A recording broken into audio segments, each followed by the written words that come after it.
Ngayon, magluluto po tayo ng sipo egg. Ayan na po ang mga rekado. Una, sisindihan natin ang apoy. Ilalagay natin ang butter. Tapos pagkatunaw ng butter, sunod na ang bawang.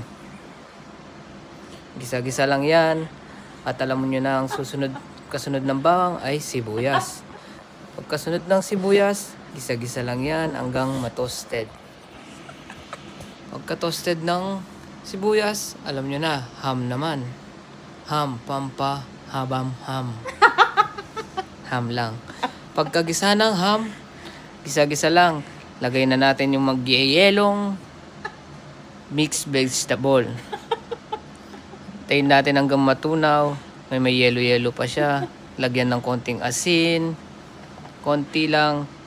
Dahil pag naglabas na yung katas niya, susunod na natin ang cream. Yan ang pinakamahal na cream dito sa Japan. Gyomsupa cream. As yan, tingnan nyo, oh, magme-melt na yan. Magnilalaga tayo ng itlog ng pugo. Lagyan ng salt and pepper. Pagkalagay ng salt and pepper, pambansang magic sarap naman. Made in Philippines. Nakakamatay. Oh, ayan na, babalat na tayo ng pugo.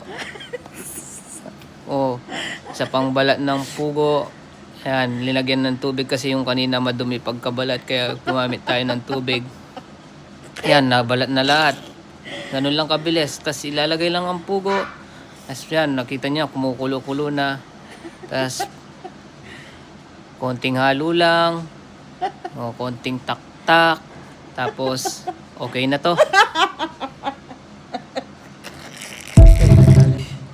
Bayar yan tayo. Di ba pala